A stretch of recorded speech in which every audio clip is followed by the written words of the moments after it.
네, 우리 부활절 기도로드에 오신 여러분들을 주님의 이름으로 환영하고 축복합니다. 이번 부활절 기도로드에서는요, 요한계시록의 말씀을 우리가 같이 한번 읽어보고 또 그 가운데 주신 하나님의 은혜를 함께 나누어 보고자 합니다. 그래서 요한계시록 오늘은요 1장, 2장, 3장 해서 3장의 말씀을 함께 살펴보려고 합니다.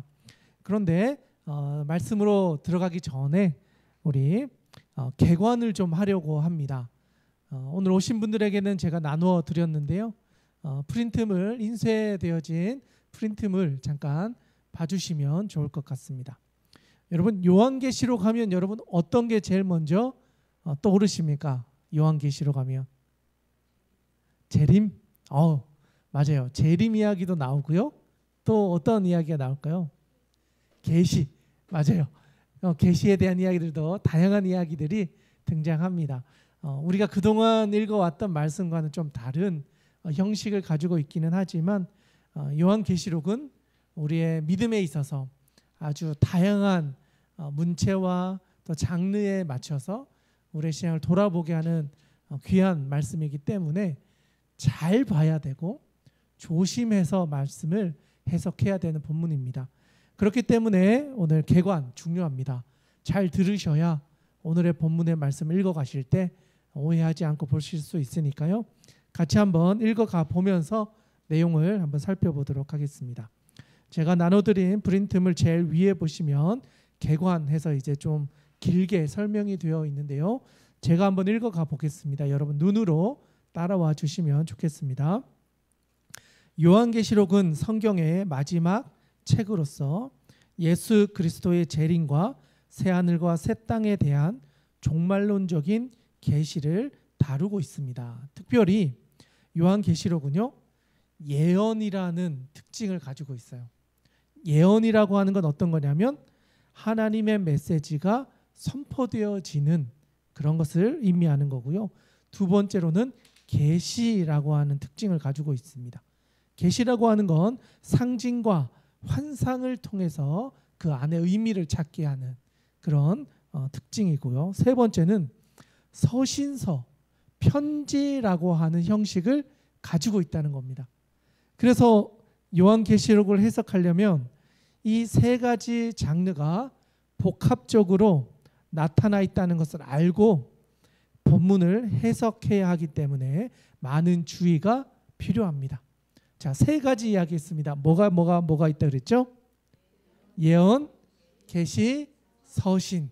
이 세 가지의 형식이 복합적으로 나타나고 있기 때문에 예언으로만 해석해서도 안 되고 계시로만 해석해서도 안 되고 서신으로만 해석해도 안 된다.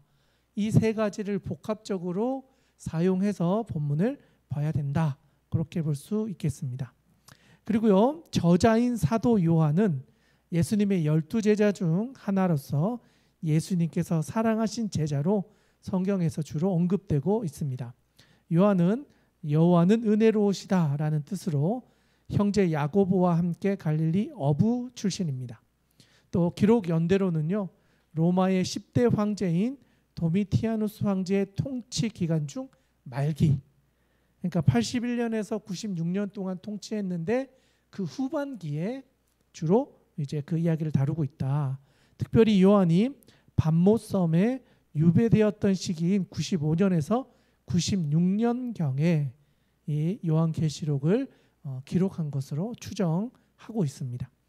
또 당시 로마 제국의 핍박과 황제 숭배를 강요받던 상황 가운데 직면해 있던 소아시아 7교회에 또 1세기 말에 그리스도인들에게 비록 고난을 당하지만 견디는 자에게 주실 하나님께서 주실 그 은혜의 면류관, 또 장차 오실 예수 그리스도를 통해서 최후 심판, 결국 하나님께서 승리하실 것을 계시를 통하여 우리에게 전해주고 있다.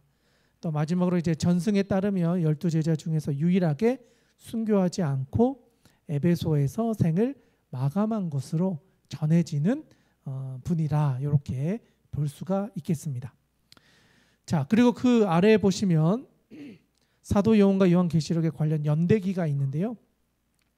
30년경에 예수님께서 십자가에서 돌아가시고요. 또 부활하십니다. 그리고 70년 그때 예루살렘 성전이 파괴됩니다. 완전히 무너져서 성전이 이제 없어지게 된 거죠. 그리고 그 이후 70년 이후에 사도 요한은 에베소 지역에서 목회를 합니다. 그래서 전체적으로 보면요, 70년부터 조금씩 이렇게 이동을 하고 좀 돌아다니고 반모섬에도 갔다 오고 하지만 결국 에베소 중심의 목회를 하다가 거의 100살 정도에서 이제 돌아가신 것으로 그렇게 알려져 있습니다. 그리고 82년에서 90년경에 요한복음을 기록한 것으로, 또 90에서 95년경에 요한서신, 요한 1, 2, 3서를 기록한 것으로, 그리고 95, 96년에 반모섬으로 유배 가서 요한계시록을 기록한 것으로, 그리고 마지막에 100년이 되었을 때 사도 요한이 죽음을 에베소에서 맞이한 것으로 많이 추정하고 있습니다. 네, 여기까지 보면요, 이제 사도 요한의 간략한 소개를 좀 살펴본 것 같고요. 이제 요한계시록의 전체 구조를 좀 같이 살펴보려고 하는데요. 총 6개 정도로 한번 나누어 봤습니다. 여러분, 요한계시록은 몇 장으로 이루어져 있죠? 총 22장까지 이루어져 있습니다. 그래서 나누는 방식이 여러 가지가 있기는 한데, 저희가 6개로 나눈 거는요, 우리가 부활절 기도로드가 몇 주간 진행되죠? 6주. 그래서 6번으로 나눴습니다. 나누는 방식은 여러 가지가 있는데 저희는 6번에 나눠서 본문을 읽고 또 해석하기 때문에 6개의 핵심들을 좀 정리해 봤습니다. 그래서 오늘 다루게 될 1장에서 3장은요, 교회를 향한 예수 그리스도의 계시, 이렇게 한번 제목을 정해 봤습니다. 그래서 뭐 좀 찾아볼 만한 좀 중요한 내용들이 뭐냐면, 예수 그리스도의 계시라라고 하면서 1장 1절이 시작합니다. 그래서 계시라는 것 너무나 중요하기 때문에 계시. 또 그 아래 보시면 두 번째 문장에 이 예언의 말씀을 읽는 자, 듣는 자, 지키는 자는 복이 있다, 이런 말씀을 또 3절에서 하고 있습니다. 또 나는 알파와 오메가라 라고 하면서 하나님께서 우리에게 어떤 분이신지를 처음과 마지막, 알파와 오메가라는 것을 말씀해 주시고요. 또 그 아래에 보시면 7 교회들에 대한 하나님의 말씀 보시면 뭐 에베소, 서머나, 버가모, 두아디라, 사데, 빌라델비아, 라우디게아 이렇게 되어 있는데요. 앞자리만 다 따가지고 에서보두 사빌라 해서 7개 교회, 이렇게 기억하시면 좋을 것 같습니다. 그리고 이제 다음 주에 살펴볼 건데요, 4장에서 7장입니다. 하늘의 예배와 7 봉인에 담긴 심판에 대한 내용을 살펴봅니다. 근데 여기에는 주로 나오는 내용이 좀 이제 간략하게 정리하면, 하늘의 보좌, 또 보좌 위에 앉으신 이에 대한 이야기가 나오고요. 24장로 네 생물 각각 6날개를 가지고 있었다, 그런 내용 나오고요. 보좌에 앉으신 이와 어린 양에게 찬송과 존귀와 영광과 권능을 세세토록 돌릴지어다 라고 하는 찬양이 등장하고 있기도 하고요. 마지막에 이제 7개 봉인에 대한 내용과 심판에 대한 내용을 설명해 주고 있습니다. 그리고 이제 그 다음 날, 그 다음 주죠, 3주차에 8장에서 10장을 살펴볼 텐데, 이때는 7 나팔과 회개하지 않는 사람들에게 임하는 사건을 다루게 됩니다. 그래서 마지막 7째 봉인이 뗄 때 어떤 일들이 일어나는지, 그리고 7 천사와 함께 7 나팔을 불 때 일어나는 여러 가지 일들을 설명하고, 마지막에 힘센 다른 천사와 작은 두루마리 이야기가 나오면서 10장까지 이렇게 정리가 됩니다.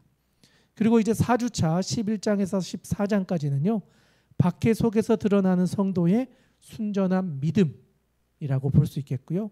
두 증인의 순교 이야기, 또 무적행으로부터 올라온 짐승 이야기, 그리고 7째 나팔, 그리고 해를 옷 입은 한 여자, 큰 붉은 용에 대한 이야기, 두 짐승, 그리고 짐승의 수, 사람의 수 666에 대한, 또 14만 4천의 노래와 새 천사의 말로 14장이 마무리됩니다. 그리고 나서 이제 15장부터 18장 이제 5주차인데요. 임박한 심판과 바벨론의 패망에 대한 이야기인데 7천사와 7금 대접 심판이 길게 등장하고 있고요. 또 큰 음녀에게 내릴 심판, 또 큰 성 바벨론의 패망. 이 바벨론은요, 하나님 없는 세상을 상징하기도 합니다. 하나님과 대적하는 이 땅을 상징하기도 하는데 그 땅이 결국 패망하게 될 것이다. 그것을 이야기하고 마지막 6주차 19장에서 22장은요. 살아있는 약속 보라 내가 속히 오리니 라고 되어 있습니다. 어린 양의 혼인잔치. 그래서 이 모든 고난과 환난과 심판이 끝나고 나서 어린 양의 혼인잔치가 일어나게 되고 또 백마와 그것을 탄 자, 또 천년왕국 첫째 부활 이야기, 또 사탄의 패망과 흰 보좌 심판, 새 하늘과 새 땅이 하늘에서 내려오고 새 예루살렘, 또 어린 양의 생명리체, 그리고 이제 마지막 아멘 주 예수여 오시옵소서 마라나타라고 하는 고백을 하면서 요한계시록의 마지막 내용이 마무리되어지고 있습니다.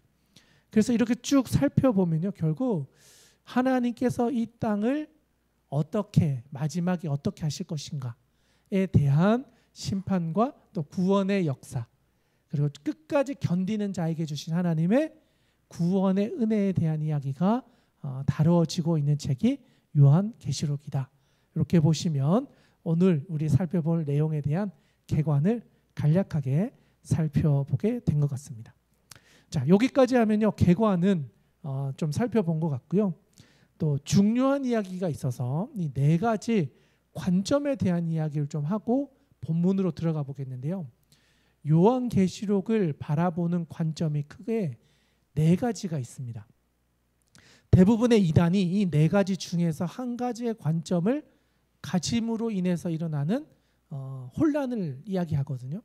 그래서 이 네 가지 관점을 사실은 다 알고 계시록을 보셔야 어떻게 보면 이단의 그런 가르침에 우리가 미혹되지 않을 수 있다. 그래서 크게 네 가지 관점이 있는데요. 첫 번째는요, 과거주의적 관점이 있어요. 과거주의적 관점. 이건 뭐냐면 요한계시록은 로마 시대에 국한되어져 일어난 사건을 다루는 책이다. 이렇게 보는 거예요. 그러니까 모든 내용은 과거에 끝난 책이다. 현재나 미래에 대한 이야기가 아니고 그 당시의 박해에 대한 이야기를 다루고 있기 때문에 과거주의적 관점으로 봐야 된다. 이렇게 해석하는 입장이 있습니다. 이게 1번 입장이라고 볼 수 있겠고요. 두 번째는요, 역사주의적 관점이란 게 있어요.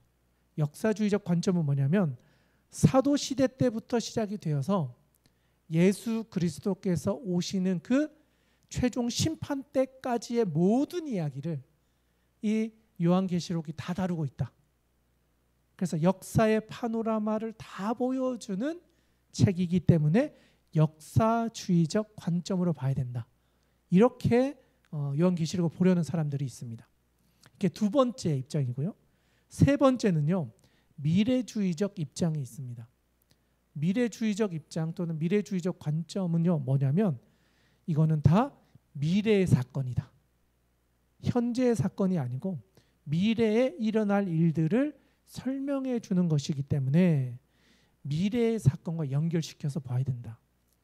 그런데 사실 이게 미래주의적 관점, 이게요, 사실은 이단이 가장 많이 차용하는 방법입니다.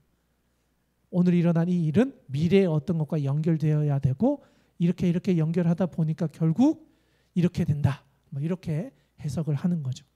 그리고 또 마지막 네 번째 관점이 있는데요. 네 번째는 관념주의적 관점이 있어요. 관념주의적 관점. 좀 말이 어려운데 쉽게 말하면 영적으로 해석해야 된다.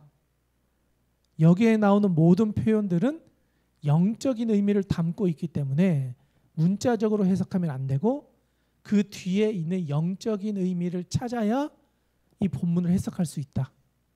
그래서 그것을 관념적으로 이해해야 된다.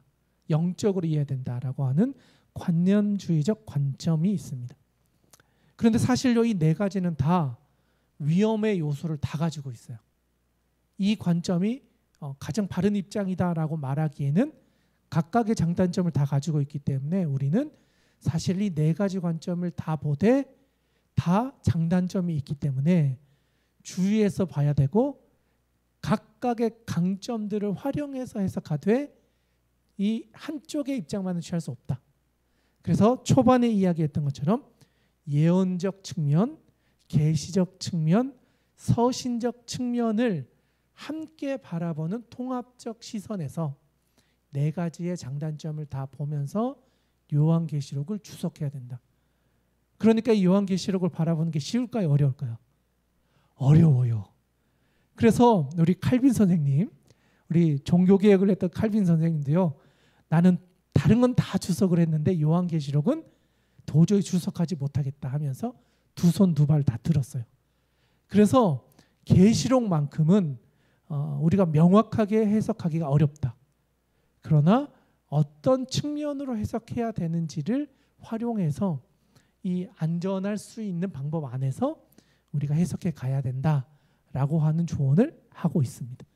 그런 측면에서 오늘 우리가 읽어갈 때에는요. 우리가 이야기했던 예언적, 계시적 그리고 서신적 측면을 고려해서 그 내용들을 좀 살펴보면서 여러 가지 장단점을 우리가 보면서 말씀을 함께 나누어 보고자 한다는 겁니다. 자, 여기까지 하면요. 여러분은 신학교에서 한 4주 동안 할 이야기를 한 20분 안에 다 들으신 거예요. 신학교에서 이거를 4주 동안 설명을 하거든요. 하나하나 해가지고 다 학자들의 막 이런 걸 다 설명을 해줘요. 긴데 오늘 그냥 핵심만 여러분들에게 전달했습니다. 이것만 아셔도요. 여러분은 요한계시록의 첫 발자국을 다 건너가신 겁니다. 이제 진짜 본문으로 들어가서 그러면 본문에서 어떤 이야기를 하고 있는지 우리 들어가서 한번 보도록 하겠습니다. 요한계시록을 읽으실 때는요. 도미티아누스 황제의 통치 기간이라는 것을 일단 염두에 두고 보셔야 됩니다. 도미티아누스는요. 황제 중에서 가장 기독교를 박해한 어떻게 보면 네로 황제보다도 더 심하게 박해했던 사람입니다. 황제의 조서로 기독교인을 죽이거나 잡아가는 황제령을 내려서 지역적으로가 아니라 전 제국적으로 기독교를 박해했던 황제입니다. 그런 전국적인 전 세계적인 박해 속에서 요한이 계시록을 기록했다. 그만큼 박해와 핍박이 심했다. 그래서 죽는 사람들도 많았고 끌려가는 사람들도 많았다는 것을 염두에 두시고 오늘의 본문의 말씀을 같이 한번 읽어가면서 살펴보도록 하겠습니다. 먼저 1장 말씀인데요. 저와 여러분이 한 절씩 교독하겠습니다. 제가 1절, 여러분이 2절 해서 1장 마지막 절까지 한번 읽어보도록 하겠습니다. 제가 먼저 1절 말씀 봉독하겠습니다. 예수 그리스도의 계시라. 이는 하나님이 그에게 주사 반드시 속히 일어날 일들을 그 종들에게 보이시려고 그의 천사를 그 종 요한에게 보내어 알게 하신 것이라. 요한은 하나님의 말씀과 예수 그리스도의 증거 곧 자기가 본 것을 다 증언하였느니라. 이 예언의 말씀을 읽는 자와 듣는 자와 그 가운데 기록한 것을 지키는 자는 복이 있나니 때가 가까움이라. 요한은 아시아에 있는 7 교회에 편지하노니 이제도 계시고 전에도 계셨고 장차 오시리와 그의 보좌 앞에 있는 7 영과 또 충성된 증인으로 죽은 자들 가운데서 먼저 나시고 땅의 임금들의 머리가 되신 예수 그리스도로 말미암아 은혜와 평강이 너희에게 있기를 원하노라. 우리를 사랑하사 그의 피로 우리 죄에서 우리를 해방하시고 그의 아버지 하나님을 위하여 우리를 나라와 제사장으로 삼으신 그에게 영광과 능력이 세세토록 있기를 원하노라. 아멘. 볼지어다 그가 구름을 타고 오시리라. 각 사람의 눈이 그를 보겠고 그를 찌른 자들도 볼 것이요 땅에 있는 모든 족속이 그로 말미암아 애곡하리니 그러하리라. 아멘. 주 하나님이 이르시되 나는 알파와 오메가라. 이제도 있고 전에도 있었고 장차 올 자요 전능한 자라 하시더라. 나 요한은 너희 형제요 예수의 환난과 나라와 참음에 동참하는 자라. 하나님의 말씀과 예수를 증언하였으므로 말미암아 밤모라 하는 섬에 있었더니 주의 날에 내가 성령에 감동되어 내 뒤에서 나는 나팔 소리 같은 큰 음성을 들으니 이르되 내가 보는 것을 두루마리에 써서 에베소, 서머나, 버가모, 두아디라, 사대, 빌라델비아, 라우디게아 등 7교회에 보내라 하시기로. 몸을 돌이켜 나에게 말한 음성을 알아보려고 돌이킬 때 7 금촛대를 보았는데 촛대 사이에 인자 같은 이가 발에 끌리는 옷을 입고 가슴에 금띠를 띠고 그의 머리와 털의 희기가 흰 양털 같고 눈 같으며 그의 눈은 불꽃 같고 그의 발은 풀무불에 단련한 빛난 주석 같고 그의 음성은 많은 물소리와 같으며 그의 오른손에 7 별이 있고 그의 입에서 좌우에 날성검이 나오고 그 얼굴은 해가 힘있게 비치는 것 같더라. 내가 볼 때에 그의 발 앞에 엎드려져 죽은 자 같이 되매 그가 오른손을 내게 얹고 이르시되 두려워하지 말라 나는 처음이요 마지막이니 곧 살아있는 자라 내가 전에 죽었었노라 볼지어다 이제 세세토록 살아있어 사망과 음부의 열쇠를 가졌노니 그러므로 내가 본 것과 지금 있는 일과 장차 될 일을 기록하라. 함께 읽겠습니다. 내가 본 것은 내 오른손에 7 별의 비밀과 또 7 금촛대라. 7 별은 7 교회의 사자요 7 촛대는 7 교회니라. 아멘. 네, 잘 읽어주셨습니다. 네, 요한계시록 1장의 내용을 살펴보시면요, 제일 먼저 1절에 예수 그리스도의 계시라 이렇게 이야기를 하고 있습니다. 그러니까 하나님께서 우리에게 드러나게 하시는 이야기다, 계시다. 그런데 어떤 이야기를 하시는 거냐면 1절 중반에 보시면 반드시 속히 일어날 일들을 그 종들에게 보이시려고, 속히 일어날 일들을 종들에게 보이시려고 이것을 요한에게 알려주었다. 그리고 이게 바로 계시다. 이렇게 우리에게 알려주고 있는 겁니다. 그래서 그의 천사를 그종 요한에게 보내어 알게 하셨다. 요한은 하나님의 말씀, 예수 그리스도의 증거 곧 자기가 본 것을 다 증언하였다. 이렇게 기록합니다. 그리고 3절은요 좀 중요합니다. 빨간 줄을 그어주시면 좋겠습니다. 3절 같이 한번 읽겠습니다. 시작. 이 예언의 말씀을 읽는 자, 듣는 자와 그 가운데 기록한 것을 지키는 자는 복이 있나니 때가 가까움이라. 아멘. 요한계시록에요 숨겨져 있는 7가지의 복에 대한 이야기가 전체에 걸쳐서 나오거든요. 총 7번 복이 있다 이런 표현이 나와요. 그런데 그 중에 첫 번째 복이 3절에 나오는 거예요. 자, 이거는 제가 나중에 또 한번 정리를 해드릴 텐데 첫 번째 복이 어떤 사람에게 있냐? 이 예언의 말씀을 읽는 자, 듣는 자, 또 그 가운데 기록한 것을 지키는 자, 그 사람들에게는 복이 있다. 이 복은요 하나님이 주시는 복을 이야기하는 겁니다. 예언의 말씀을 읽고 듣고 지키는 자에게 하나님의 복이 임할 것이다. 이렇게 이야기를 해주고 있습니다. 그래서 보시면 1절에 계시, 3절에 예언, 4절에 가시면 편지하노니. 그러니까 이 1, 2, 3, 4절 안에 이 요한계시록의 특징 3가지가 다 나오고 있는 거예요. 우리 개관에서 봤던 것처럼 이 말씀은 예언, 계시, 서신 이 3가지 측면을 다 봐야 된다고 그랬잖아요. 1절에 계시, 3절에 예언, 4절에 편지하노니. 그러니까 이 3가지 측면을 가지고 요한계시록을 해석해야 된다. 그것을 우리에게 말해주고 있습니다. 4절도 중요한데요. 4절에 보시면 요한은 아시아에 있는 7교회에 편지하노니 이제도 계시고 전에도 계셨고 장차 오실 이시며 그 보좌 앞에 있는 7 영과라고 되어 있는데요. 여기에서 말하고 있는 이제도 계시고 전에도 계셨고 장차 오실 이가 누구냐? 예수 그리스도를 이야기합니다. 그러니까 예수 그리스도는요, 이제 과거 지금도 계시고 예전에도 계셨고 장차 오실 분이시다. 그 분과 관련된 이야기를 아시아에 있는 7교회에게 편지로 쓴다. 이제 이 이야기를 하는 겁니다. 그래서 쭉 이야기를 하고요. 8절, 이건 너무 중요합니다. 8절. 1장 8절은요. 요한계시록의 암송 구절이라고 볼 수 있습니다.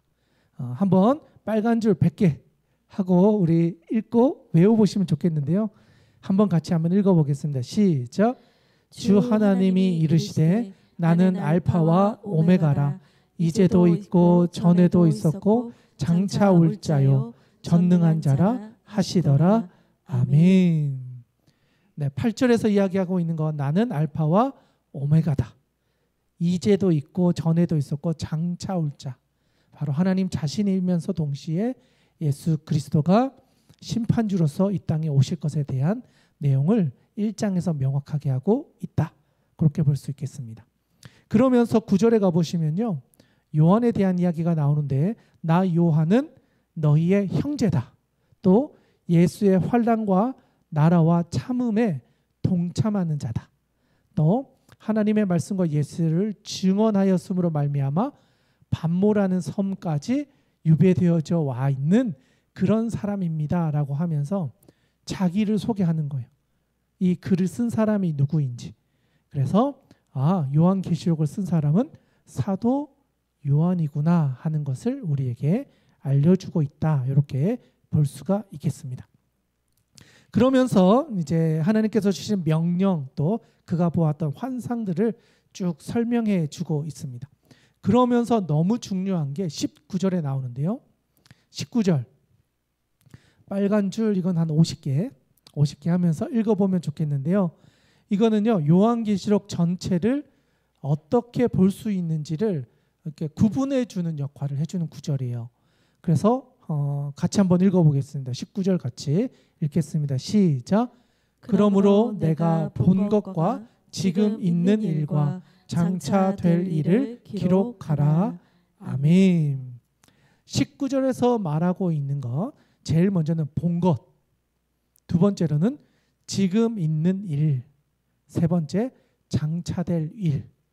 이렇게 세 가지로 구분해서 요한계시록은 이렇게 구조가 짜여집니다. 그래서 본 것이 뭐냐? 바로 1장에서 설명되어지는 것을 본 것이라고 설명하고요. 그리고 지금 있는 것, 2장과 3장 내용이 지금 현재 있는 이야기. 그리고 4장부터 22장까지의 내용을 장차 될 일, 앞으로 일어날 일로 설명을 하고 있다. 그래서 본 것은 1장의 내용, 지금 있는 일은 2장과 3장에 있는 교회에게 주신 내용, 그리고 4장부터 마지막 장까지는 앞으로 될 일, 장차 될 일에 대한 예언이 기록되어져 있다.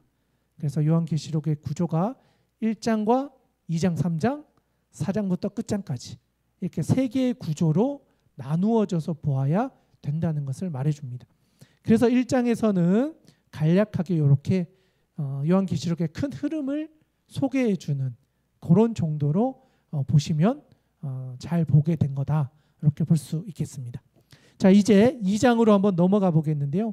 2장, 3장에서는 현재 일이라고 볼 수 있겠는데요. 지금 있는 일로서 7개 교회에 주신 하나님의 예언, 하나님의 계시를 설명해 주고 있는 구절입니다. 먼저 2장의 내용인데요. 저와 여러분이 한 절씩 교독하시고 마지막 절은 또 같이 보도록 하겠습니다. 제가 먼저 2장 1절 말씀 봉독하겠습니다.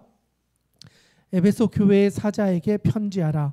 오른손에 있는 7별을 붙잡고 7 금촛대 사이를 거니시는 이가 이르시되 내가 내 행위와 수고와 내 인내를 알고 또 악한 자들을 용납하지 아니한 것과 자칭 사도라 하되 아닌 자들을 시험하여 그의 거짓된 것을 내가 드러낸 것과 또 내가 참고 내 이름을 위하여 견디고 게으르지 아니한 것을 아노라. 그러나 너를 책망할 것이 있나니 너의 처음 사랑을 버렸느니라. 그러므로 어디서 떨어졌는지를 생각하고 회개하여 처음 행위를 가지라. 만일 그리하지 아니하고 회개하지 아니하면 내가 내게 가서 내 촛대를 그 자리에서 옮기리라.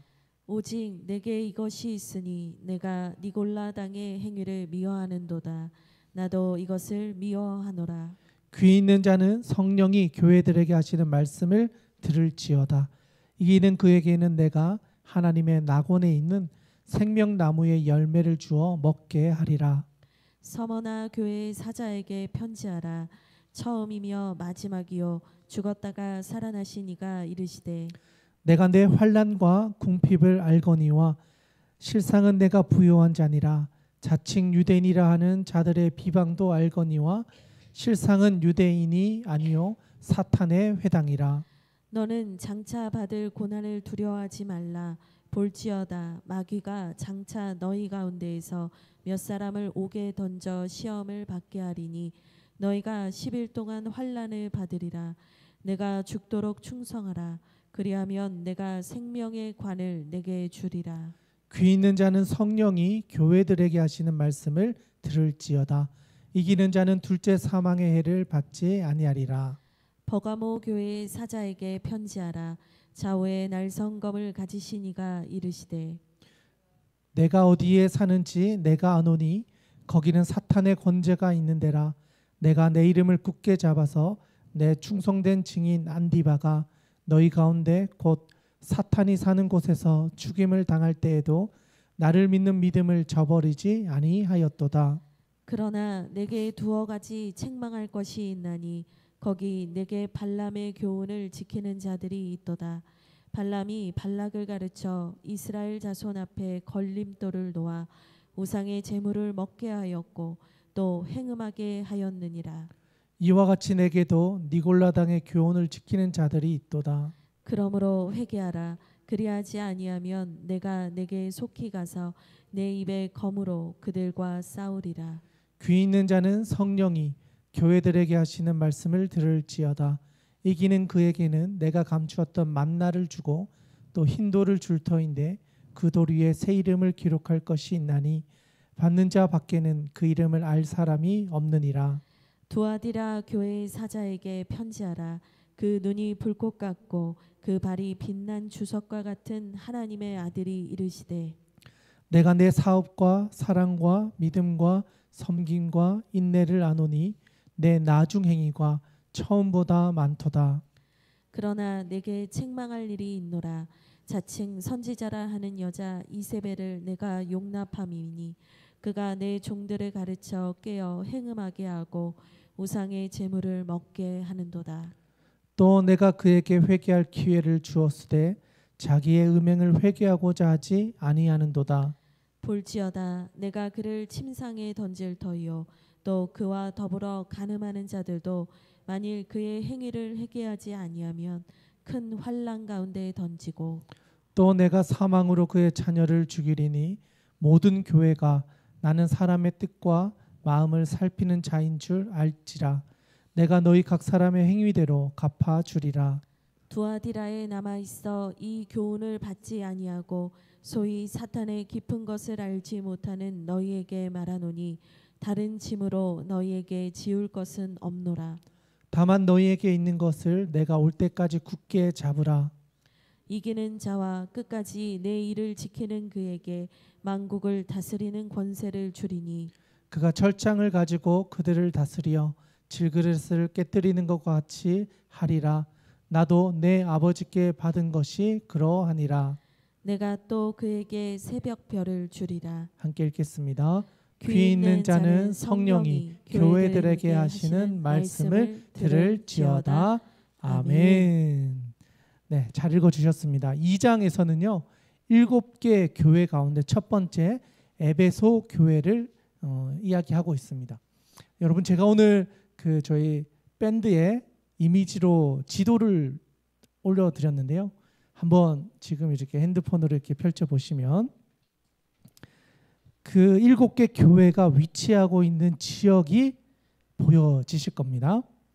자, 어떻게 다들 찾아보셨습니까? 지도 나와 있는 거. 네, 전체 방에다가 올려드렸는데요. 밴드에 그 아시아라고 되어 있잖아요. 그러니까 이 아시아는 유럽에서 봤을 때 동쪽에 있기 때문에 아시아라고 불려졌습니다. 그때 당시에. 지금은 좀 세계 지도가 좀 다르지만 그 당시에는 여기가 아시아라고 불려졌습니다. 그러니까 어떻게 보면 이제 이스라엘 북쪽으로 올라가서 터키로 넘어가기 직전 그쪽이라고 볼 수 있겠고요. 거기에 보시면 제일 왼쪽 아래에 에베소라고 하는 지역이 있습니다. 지도에 보이십니까? 에베소? 에베소가 있고요. 거기에서 점선을 따라 북쪽으로 조금만 올라가면 서머나라는 도시가 있어요. 서머나. 그리고 또 북쪽으로 더 올라가시면 어디가 나오죠? 버가모가 나옵니다. 버가모. 그리고 버가모에서 오른쪽으로 조금 내려오면 어디 나오죠? 두아디라. 그러면 두아디아에서 조금 내려오면 사데라는 도시가 나오고요. 사데에서 오른쪽 아래로 좀 내려오면 어디죠? 빌라델비아. 그리고 조금 더 내려오면 어디죠?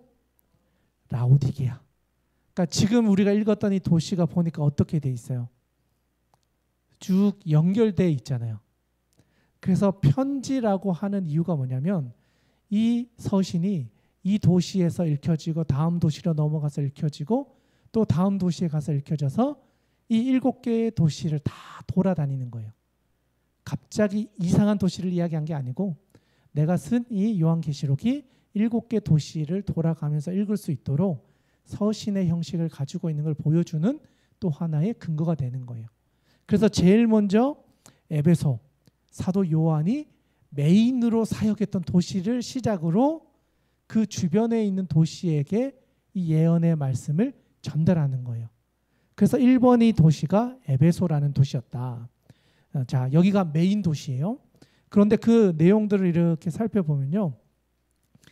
에베소 교회 1절부터 7절까지가 에베소 교회에 대한 이야기인데 7별, 7금초대, 그리고 내 행위, 수고, 인내, 악한 자들을 용납하지 않은 것들 뭐 이렇게 하면서 쭉 이야기하는 것을 앞에는 잘하는 것을 이야기하고요. 4절에 가보시면 책망할 것이 있다 이렇게 표현되어 있어요. 앞에 건 잘했던 거니까 칭찬이라고 보신다면 4절에 책망할 것이 있다라고 하는데 그 책망의 내용이 뭐냐면 너의 처음 사랑을 버렸다 이 이야기를 해요. 그러니까 사도 요한이 가장 열심히 사역했던 도시고 정말 하나님의 은혜가 임했던 도시예요. 사도 바울도 에베소에서 많은 사역을 하기도 했고 그러니까 어떻게 보면 은혜를 가장 많이 받을 것 같았던 그 도시인데 너희의 첫사랑을 버려버렸다라는 거예요. 그게 에베소 교회가 책망받고 있는 장면이에요. 그런데 에베소라는 뜻이 뭐냐면 열망하다, 바라다 이런 뜻이 있거든요. 그러니까 에베소는 열망해서 자기가 섬기는 신을 섬기던 도시였다 이런 의미를 가지고 있는데 그 첫사랑을 버려버렸다라는 거예요. 아이러니하게도 그 열망했던 것이 잘못된 것으로 나가버려서 하나님을 잊어버리는 첫사랑을 잃어버리는 교회로 평가를 받고 있다.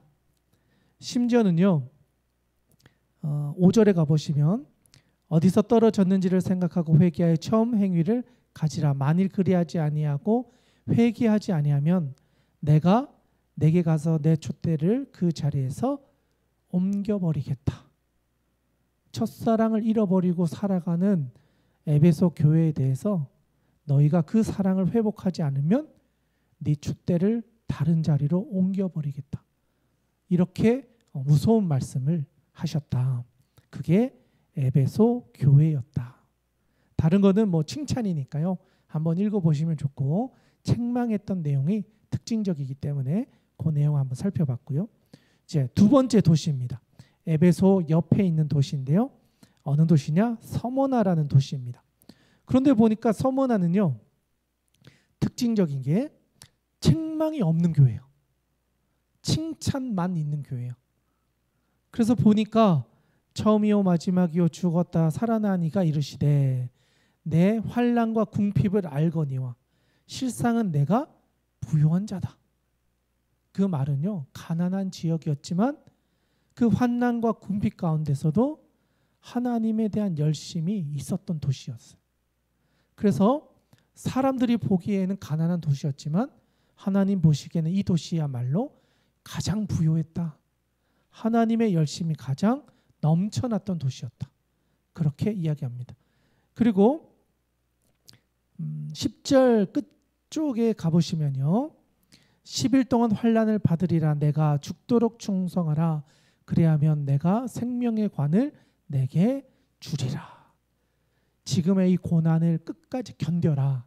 그러면 생명의 관을 내가 너에게 줄 것이다.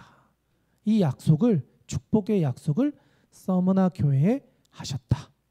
그런데 이 서머나라는 단어의 뜻이요, 모략 이런 뜻이 있거든요. 근데 모략이 의미하는 게 뭐냐면 고통, 죽음 이런 뜻이 있어요. 그런데 예수님의 죽으실 때 모략을 이렇게 뿌려서 썩지 않게 하잖아요. 그런데 그게 결국 뭐였냐? 부활의 증거가 되는 향기가 되거든요. 죽음의 자리였지만 예수 그리스도가 부활하심으로 인해서 그것은 부활의 증거가 되는 하나님께 드린 선물이 되었단 말이에요. 그래서 고통과 죽음을 상징하는 도시였지만 하나님의 향기가 가득한 도시로 하나님이 서머나 교회를 칭찬하셨다. 그만큼 하나님께서 귀하게 여기시는 도시였다라는 것을 보여줍니다. 세 번째 도시가 등장합니다. 버가모라는 지역인데요. 지도에 보시면 이제 에베소, 서머나, 버가모에서 북쪽으로 올라가고 있는 지역에 있는 도시인데요.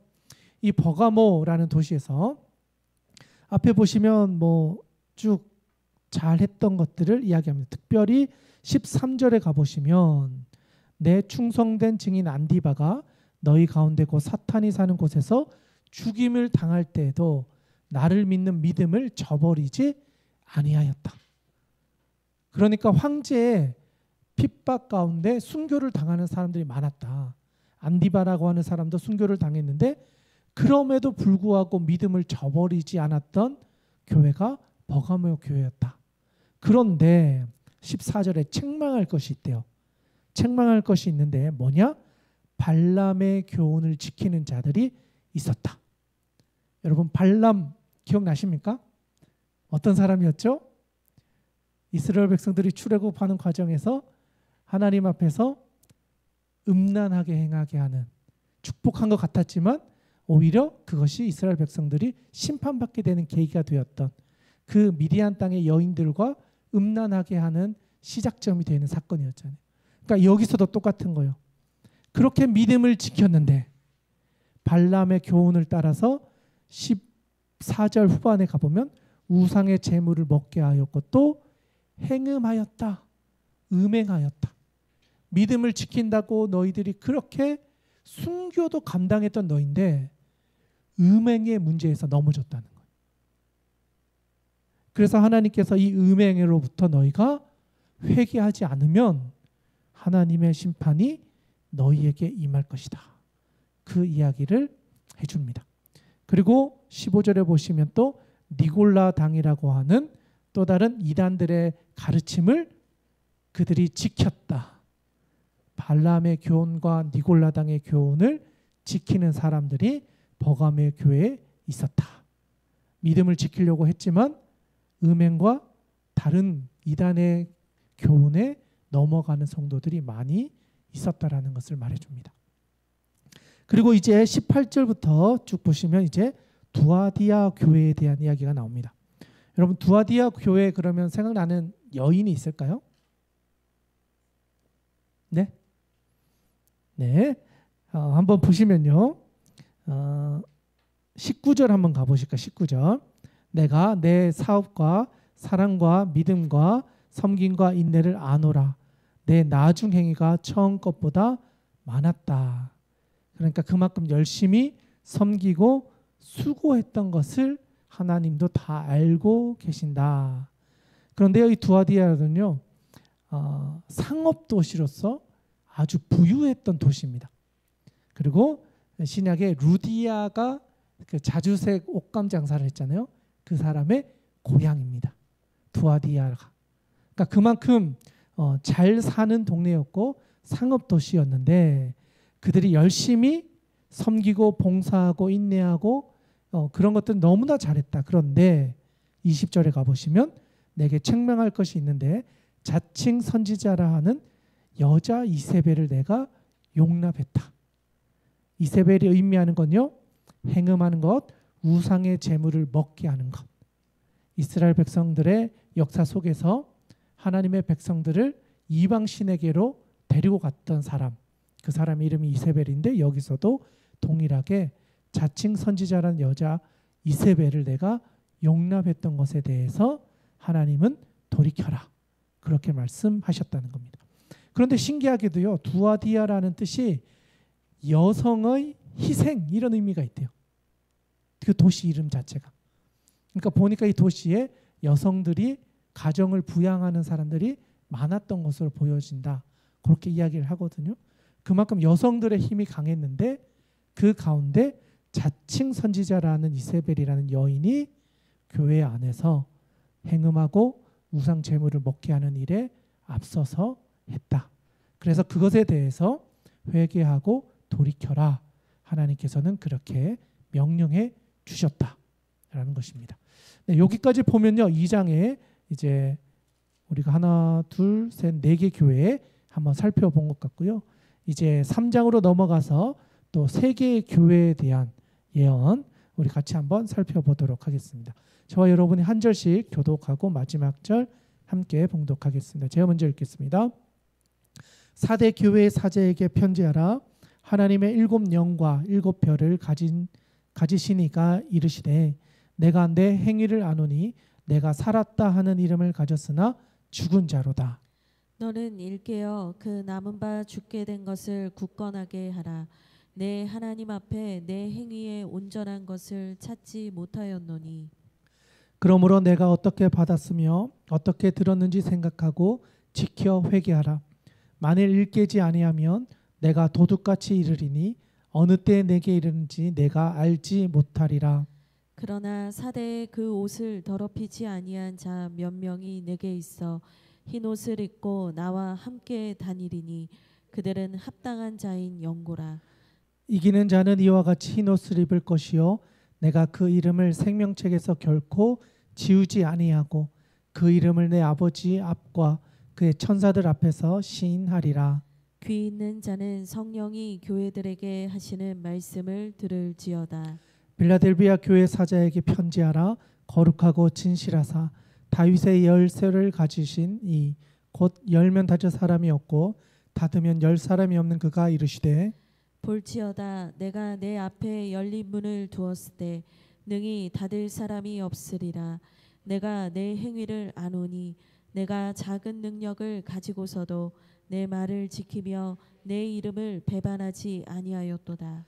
보라, 사탄의 회당 곧 자칭 유대인이라 하나 그렇지 아니하고 거짓말하는 자들 중에서 며칠 내게 주어 그들로 와서 내 발 앞에 절하게 하고 내가 너를 사랑하는 줄을 알게 하리라. 내가 나의 인내의 말씀을 지켰은즉 내가 또한 너를 지켜 시험의 때를 면하게 하리니 이는 장차 온 세상에 임하여 땅에 거하는 자들을 시험할 때라. 내가 속히 오리니 내가 가진 것을 굳게 잡아 아무도 내 면류관을 빼앗지 못하게 하라. 이기는 자는 내 하나님 성전의 기둥이 되게 하리니 그가 결코 다시 나가지 아니하리라. 내가 하나님의 이름과 하나님의 성 곧 하늘에서 내 하나님께로부터 내려오는 새 예루살렘의 이름과 나의 새 이름을 그의 위에 기록하리라. 귀 있는 자는 성령이 교회들에게 하시는 말씀을 들을지어다. 라오디게아 교회의 사자에게 편지하라. 아멘이시요 충성되고 참된 증인이시요 하나님의 창조의 근본이신 이가 이르시되 내가 내 행위를 아노니 내가 차지도 아니하고 뜨겁지도 아니하도다. 내가 차든지 뜨겁든지 하기를 원하노라. 내가 이같이 미지근하여 뜨겁지도 아니하고 차지도 아니하니 내 입에서 너를 토하여 버리리라. 내가 말하기를 나는 부자라 부요하여 부족한 것이 없다 하나 내 공고한 것과 가련한 것과 가난한 것과 눈먼 것과 벌거벗은 것을 알지 못하는도다. 내가 너를 권하노니 내게서 불로 연단한 금을 사서 부요하게 하고 흰옷을 사서 입어 벌거벗은 수치를 보이지 않게 하고 안약을 사서 눈에 발라 보게 하라. 물은 내가 사랑하는 자를 책망하여 징계하노니 그러므로 내가 열심을 내라 회개하라. 볼지어다 내가 문 밖에 서서 두드리노니 누구든지 내 음성을 듣고 문을 열면 내가 그에게로 들어가 그와 더불어 먹고 그는 나와 더불어 먹으리라. 이기는 그에게는 내가 내 보좌에 함께 앉게 하여 주기를 내가 이기고 아버지 보좌에 함께 앉은 것과 같이 하리라. 함께 읽겠습니다. 귀 있는 자는 성령이 교회들에게 하시는 말씀을 들을지어다. 아멘. 네, 3장 말씀 잘 읽어주셨습니다. 3장에서 제일 먼저 이야기하는 교회는요, 사대 교회입니다. 사대 교회는요, 1절 말미에 보시면 내 행위를 아노니 내가 살았다 하는 이름을 가졌으나 죽은 자로다. 보기에는 살아있는 것 같지만 죽은 교회다, 이렇게 평가를 하고 있습니다. 그래서 오히려 내 행위에 온전한 것을 찾지 못했다. 하나님의 심판이 그 교회 가운데 있을 것이다. 결론적으로요, 사대 교회는요, 죽은 교회로 묘사됩니다. 하나님의 심판을 피해갈 수 없는 도시. 그러니까 실제로도요, 한때는 번성했던 도시로 알려져 있었는데 지금은 아무것도 없는 유적지로만 남아있는 도시입니다. 그러니까 성지순례를 가면요, 이 사대 교회는 아무것도 없는 그냥 돌 무덤 같이 이렇게 폐허가 되어 있는 그런 곳입니다. 그만큼 하나님 앞에서 그들의 믿음이 죽은 교회, 그래서 역사 속에서도 사라져 버린 그런 교회가 되어버렸다라는 것을 말해주고 있습니다. 그리고 다음으로 나오는 빌라델비아 교회인데요, 이 교회에도 책망이 없는 교회예요. 조금 전에 책망이 없던 교회가 하나 있었죠. 어디죠?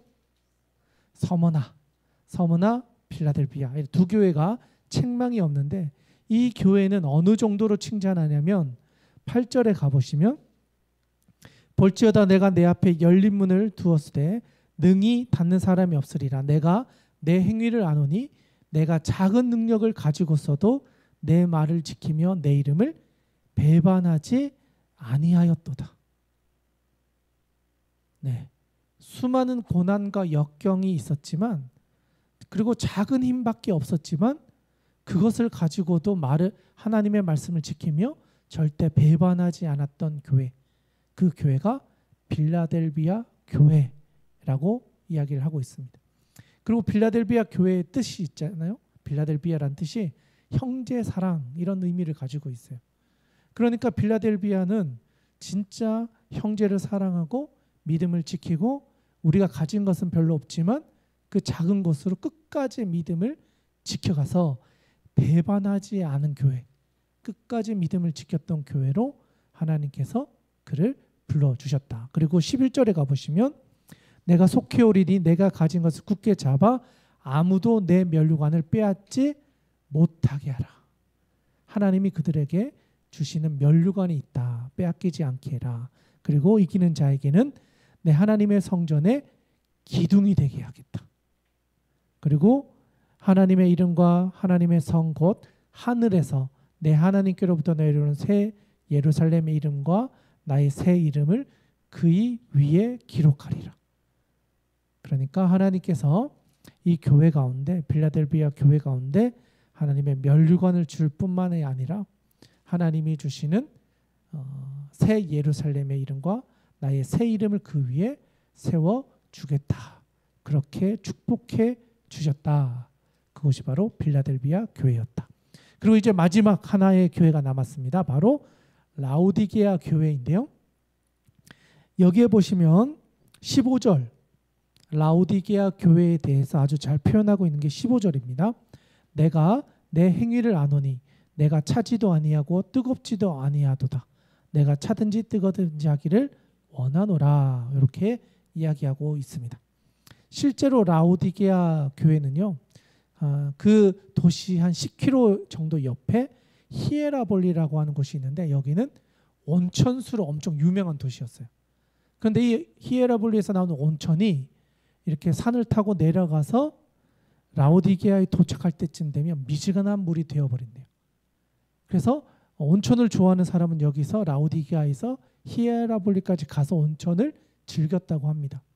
그런데 실제로 물은 와서 식어버리니까 미지근한 물이어가지고 사람들이 그렇게 좋아하지 않는 그런 게 실질적으로 그들의 살아가는 삶의 자리가 그랬다고 합니다. 그런데 그 물처럼 그들의 신앙도 차지도 않고 뜨겁지도 않은 미지근한 상태를 유지했다. 그래서 하나님께서 주시는 말씀은 뭐냐면 16절에 가보시면 미지근하여 뜨겁지도 아니하고 차지도 아니하니 내 입에서 너를 토하여 버리겠다.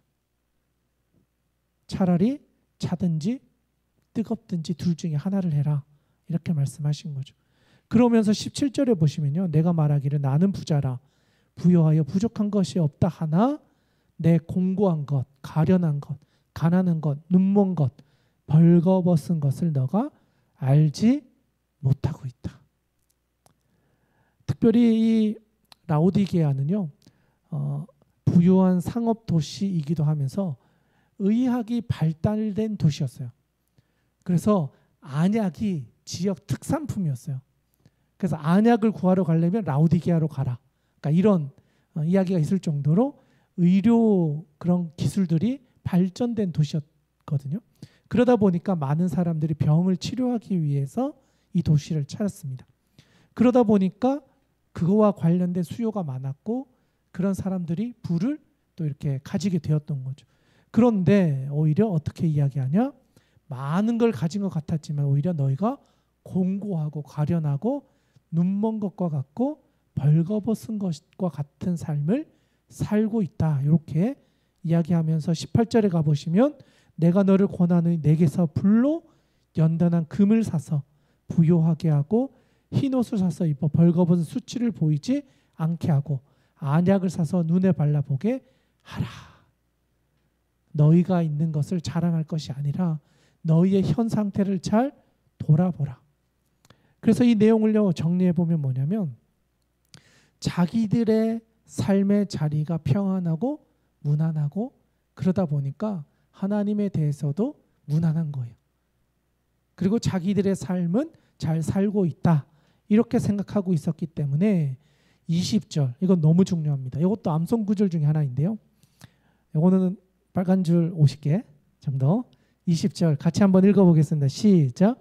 볼지어다 내가 문 밖에 서서 두드리노니 누구든지 내 음성을 듣고 문을 열면 내가 그에게로 들어가 그와 더불어 먹고 그는 나와 더불어 먹으리라. 아멘.